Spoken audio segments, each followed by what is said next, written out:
today we have an extraordinary guest in the studio with us. She embodies the spirit of innovation, leadership, and empowerment.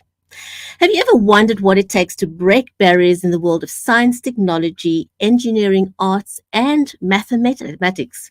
If your answer to that question is yes, then you're in for a treat in our show today.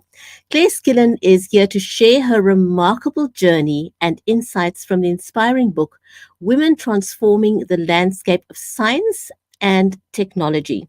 You'll discover the resilience and brilliance of phenomenal women and be motivated to pursue your dreams. So let's dive in and explore the transformative power of women's voices in science and technology. Don't go away. We'll be right back with the Writer's Corner live show. Imagine a world where the lines of reality blur with the fantastical. Embark on journeys from humble beginnings to the pinnacles of literary greatness. On the Writer's Corner, we delve into the lives of unique wordsmiths, known for their compelling storytelling. They are artisans who craft fantastical realms, etched in our memory long after the final page is turned. Every tale begins with a single word, a single idea. Authors create sensations that keep you on the edge of your seat. Witness how they transform setbacks into stepping stones, use refusals to spark growth, and turn rejections into catalysts for new inspiration. Witness the diversity in writing as it gives birth to a vast array of genres, from drama to mystery to children's stories, fantasy, and reality. Join us as we uncover sources of inspiration and the magic that defines the author's craft. Find out how authors breathe life into their characters and meticulously craft narratives and plots that captivate readers. Get a sneak peek into upcoming works and join us as we celebrate literary greatness, only on the Writer's Corner. We don't just celebrate best-selling Amazon and New York Times authors, but also indie authors. Join us on the journey from the birth of a tale to the creation of a masterpiece, only on the Writer's Corner live show. Stay tuned. If you're just joining us, then welcome to the Writer's Corner live show. And if you're not yet following us on our social media channels, please go ahead and take the opportunity to do so now, and that way you'll get notified when we go live the next time. If you haven't met me yet, I'm Bridget Limbander from Cape Town in South Africa. In today's show, we're going to be talking to Claire Skillen. And if you have a love for STEAM, you're in for a real treat. Or if you want to get into STEAM, then do watch the show. Our show is brought to you courtesy of Creative Edge, BeLive Media, and StreamYard.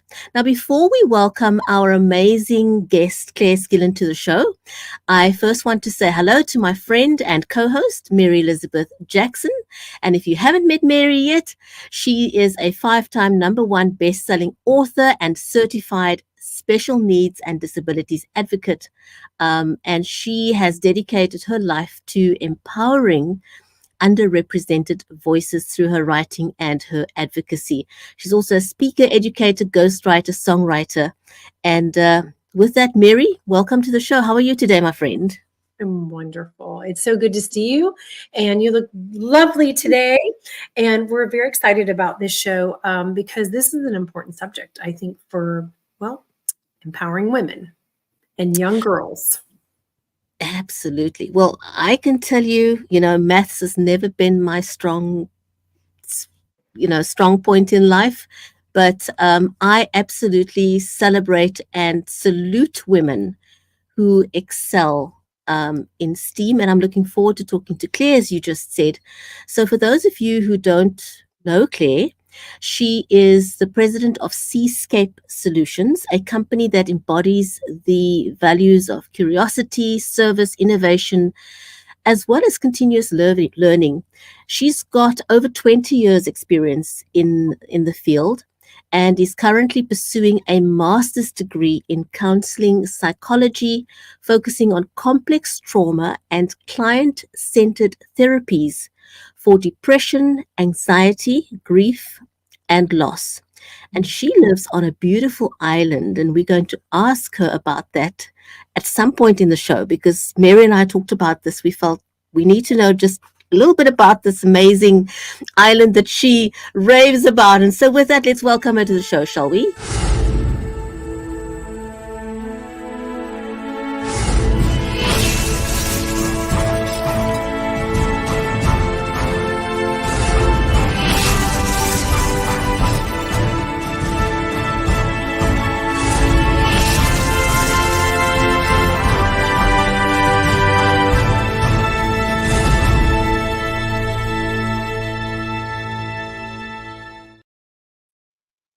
Hi, Claire. How are you?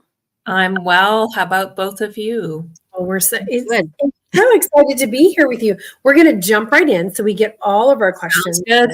Yeah. So, can you share a defining moment in your career that really solidified your passion for supporting women in STEM?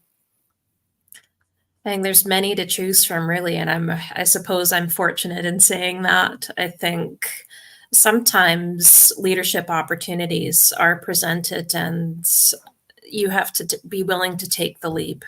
And for me, one of those leaps was having the opportunity to step into the role as board chair for Island Women in Science and Technology. In that role, I got to connect with a number of lovely, lovely, and smart, talented women who shared both their triumphs and their challenges, and as they navigated the fields of STEM. And I realized that I had a wonderful opportunity as a board chair and as part of a leadership team for this not-for-profit organization to help build community and rally people around collectivist for opportunities in STEM. Sometimes women feel like they can't explore STEM opportunities because the possibility hasn't occurred, or they're not sure about what opportunities are available. And sometimes it can be a lonely experience, pursuing careers in STEM. So when a woman steps into an event, with Island Women in Science and Technology or other organizations that support women in STEM, or maybe just meeting another woman in STEM, there's so much more that becomes possible. And what somebody never would have thought they could explore previously, their curiosity and their passions begin to be piqued. So I realized the opportunity for impact that I had in that role, and an opportunity to share passions, my passion for STEM as well. Wow, what an amazing opportunity. Claire, how is your core values of curiosity, service, innovation, and continuous learning shaped your journey in the tech industry? Great question. Thank you for that. And I think a lot of it is a personal evolution in a way. So part of my, I suppose, blueprint for life is getting to know myself each and every day just that little bit better to figure out how I can be of service.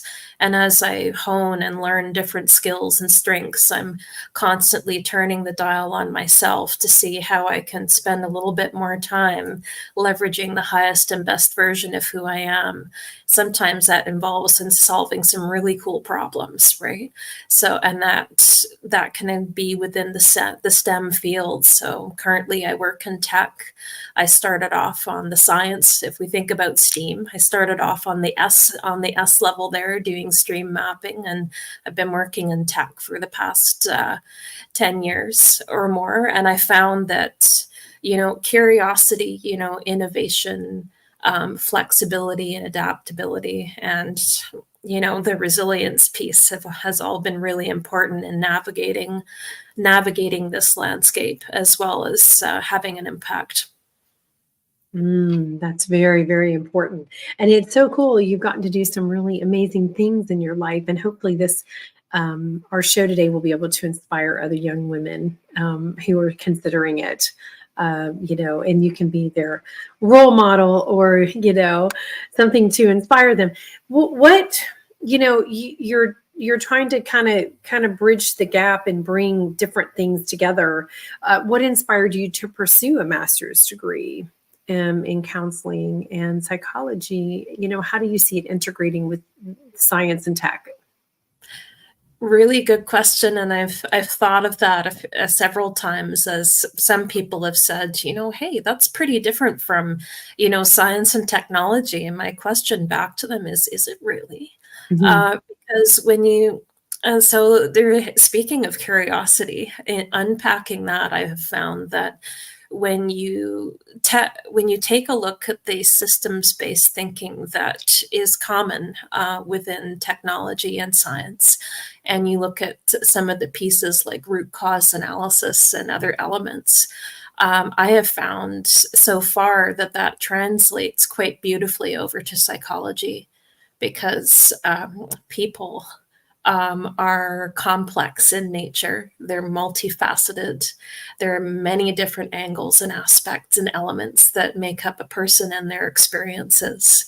And when we think about partnering, or as I like to call it, co-piloting with a person on their healing journey, then part of it is like peeling back the layers, just like we would in solving a challenge in STEM, to find out what are some of the things at the root of the challenges they face, and how can we work together to resolve those.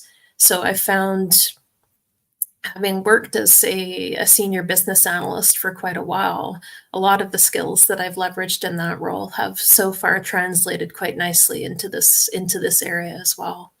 And there's also applications too, where we think about how people experience technology when we spend so much time in front of it. And there are many people, I think we all have certain amounts of trauma and challenges that we face in life, and what we interact with impacts us. So part of my curiosity too is the concept of trauma-informed design when it comes to application development. Wow, that's pretty amazing. And I could agree with you 100%. Nothing is really lost in experience throughout our lives, and we'll always find ways where things kind of converge, and where we can use past experiences in our current life and moving forward. And talking about keeping it real, we like to keep it real on the show. So can you tell us about a particularly challenging project that you've taken on at Ceascape Solutions, and how did you overcome that obstacle? I think a good example for me was actually my previous project as a change lead. A mentor of mine had a chuckle at me because she referred to it as baptism by fire. It's like, wow, that's really comforting. And I think it's a really good reminder of trusting yourself, because this was a bigger project, something, a level of which I'd never taken on before. So this was an exercise in business transformation. My stakeholder, or as I said, interested party, I prefer that term to stakeholder, interested party audience was 100,000 healthcare workers. I'd never worked with an audience that large before. So sometimes when you think about things all at once, it can be easy to get overwhelmed. And so when you think, well, if I can't be everywhere directly supporting these individual people through a change, then how can I build out a team of people that individuals can connect with to support them through this transition? And so this is in the adoption of a new application and process. So I had to figure out ways, first off, of not, getting overwhelmed by the challenge myself, because sometimes we have those thoughts that run through our head and say, wow, this is huge. I haven't done this before. And I know none of us are any stranger to some of those thoughts that creep in when we're trying something new and big. And sometimes part of it is finding a really good counter statement to those thoughts that creep in, because they do from time to time. And we can come up with a number of reasons as to, well, why it shouldn't be me. But then you counter by saying, well, why not me? And so when you face a challenge, why not me? There's a reason behind that. And you have a unique set of skills, as I realized I did, to tackle big projects. And one of those skill sets for me was the ability to network and catalyze change. And so the network that I built out and the relationships that I was able to build helped create a large enough network to create the reach that was needed to help facilitate the rollout of this project. And I think part of it was not being afraid to make mistakes, because mistakes are going to happen. Rarely are they catastrophic. So some people call them failures when oftentimes they're not. They're more mistakes. And so it's more about what you do once a mistake happens than whether or not it happens in the first place. So when we think about mistakes, it's like, okay, this happened. Now, who do I want to be, and how do I want to show up as these pop up? And what do I do about it? How agile can I be? And, you abandon the idea of getting things perfect because it doesn't exist. So am I close enough? Okay, great. Let's see what the feedback is, and then learn as we go and adapt. Amen. And yes, amazing. Yes, and a lot of times those mistakes feel a lot larger to us than what they really are to someone else or to the group as a whole. So, it is all a learning process, and resiliency is something that we have to acquire in life in order to get through, right? What are some of the most surprising inspiring stories that you've encountered while writing your book, Women Transforming the Landscape of Science and Technology? I'm sure there's been many. I think some of the inspiring stories I've come across is how people have picked themselves up after mistakes, to be honest, because you really see who somebody is as they navigate their way back, and in some cases create something even better. One former mentor of mine, she told the story of the $180 million mistake. And so, that's probably enough to make many people shudder, in truth. And the story that she shared with me around how she bounced back and not only made things better, it kind of reminded me of the notion of a slingshot. Sometimes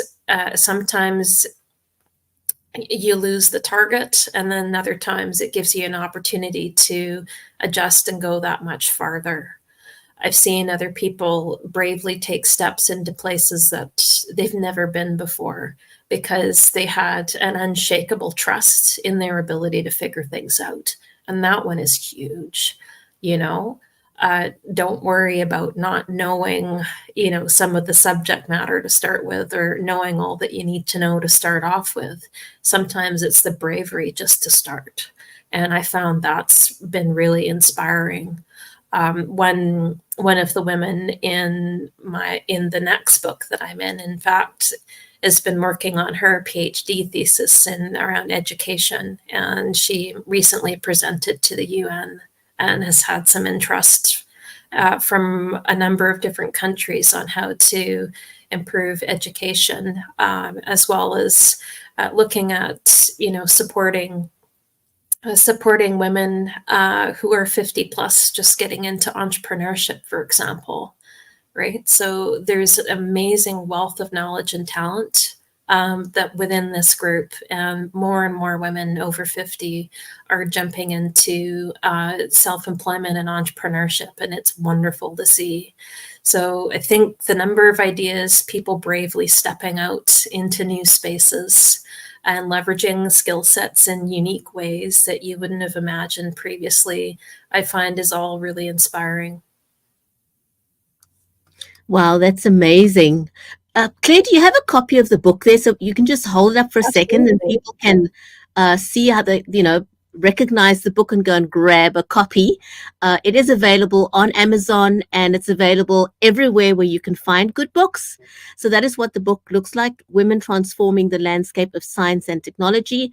And Kathy Dirksen curated this book, but Claire is also in the next one. So do look out for the next one that will be released, and go and grab a copy of that book.